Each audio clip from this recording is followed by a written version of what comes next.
Welcome to the You're Not Crazy podcast, hosted by Jessica Knight, a certified life coach who specializes in healing from narcissistic and emotional abuse. This podcast is intended to help you identify manipulative and abusive behavior, set boundaries with yourself and others, and heal the relationship with yourself so you can learn to love in a healthy way. You can connect with Jessica and find additional resources, content, and coaching at emotionalabusecoach.com. Hello, and as always, thank you so much for being here. If you've been following along this month, you know that I have been posting about BPD and MPD on Substack. I try and do a different topic every month, and that's the topic for this one was cluster B and like the cocktail of cluster B disorder. So if this episode rings true for you, I suggest heading over to Substack. The link is below and reading a bit more. I've been talking about all the ins and outs of it and how it presents. Before we go on, and even before I talk about my offerings, I just want to be very clear. My coaching is about identifying the patterns, understanding the abusive behaviors, and beginning to help survivors begin to break free, especially when they have been in relationships and there's things going on that they just purely do not understand. And like that, they're likely being blamed for. And so I just want to be very clear that I'm not here to diagnose anybody, but I am here to identify behaviors that you're seeing so that you can begin to say, this is not my fault and what I'm experiencing is not okay. It's very hard. But it's much harder to live in a relationship and feel like everything that you're experiencing is your fault and that you need to just deal with the abuse and suffer through it. So that said, you can find me at Emotional Abuse Coach on Instagram, emotionalabusecoach.com, high-conflictdivorcecoaching.com. I do one-on-one coaching. I have courses available.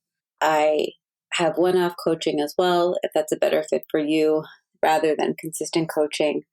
And like I said, you can follow all of this on my Substack, and the link is below, or you can go to Substack and just type in Jessica Knight Coaching.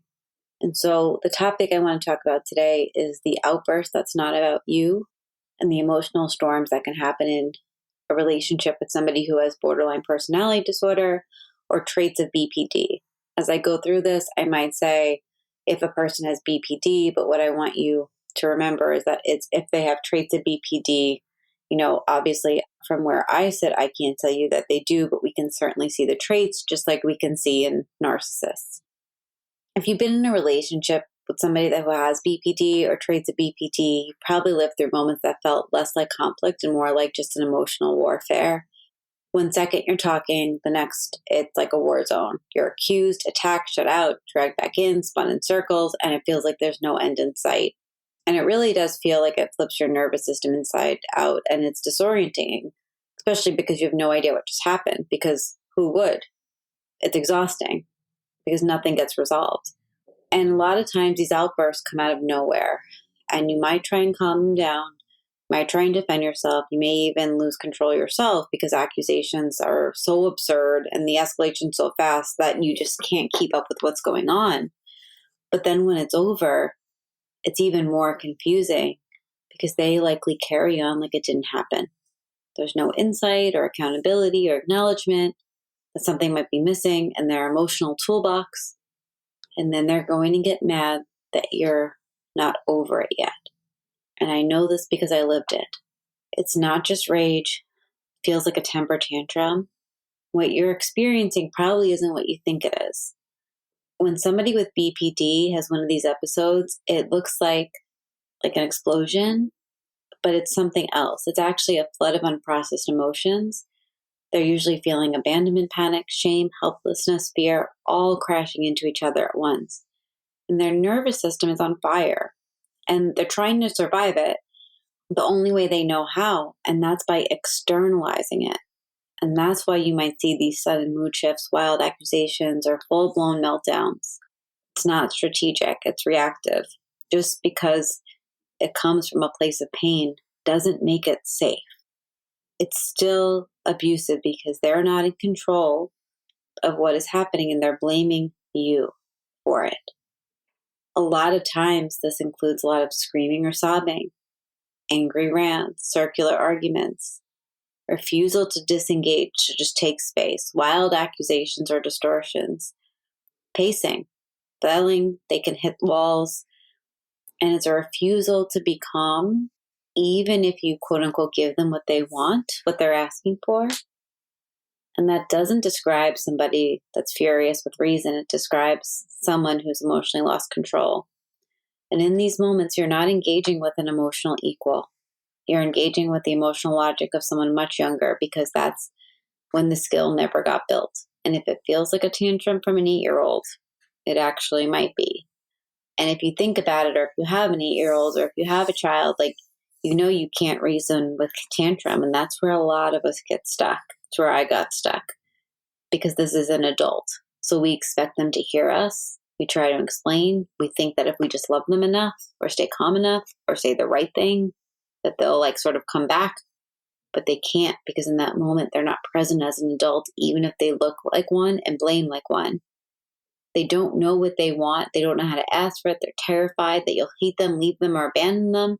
But they have no idea how to say what's going on, so they blame you. And understanding that the root of this behavior isn't the same as excusing it. It just helps you to stop blaming yourself.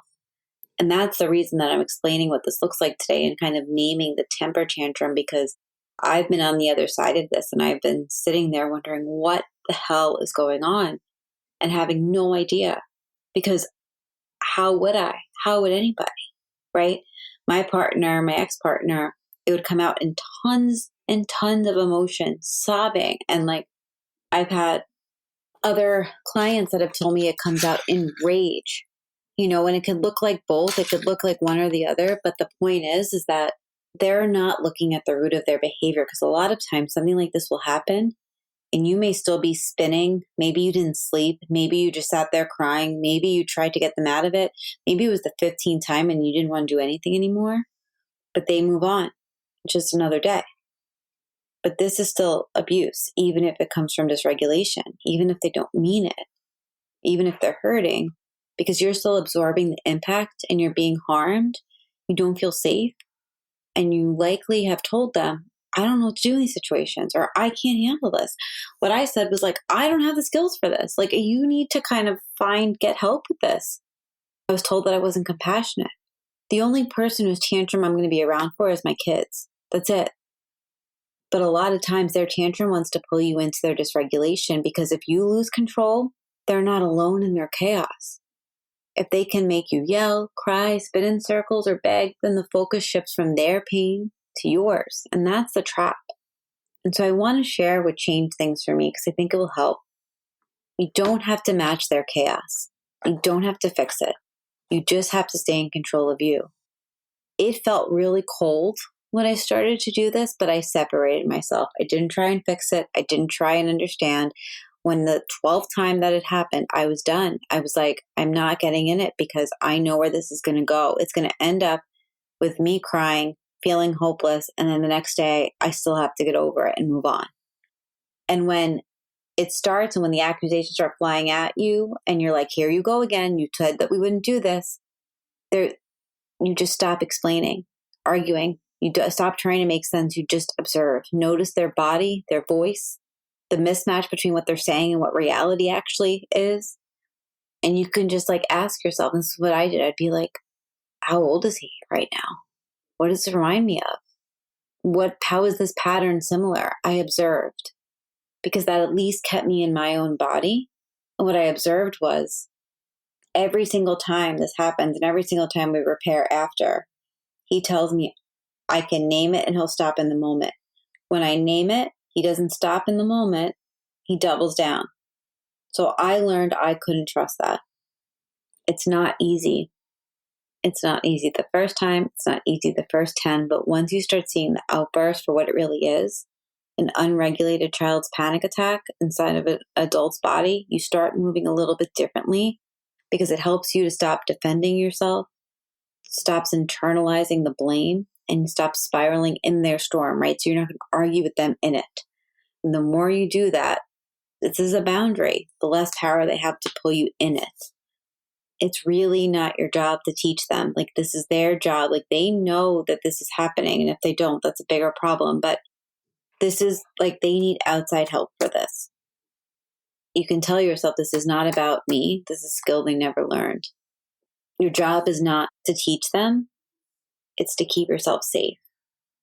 And so if you're navigating this, if it feels familiar, if you're like, oh man, this really touches on it, I want you to go to my Substack, because like I said, all of May, I've been talking about the ins and outs of this topic, and I think it would be really helpful.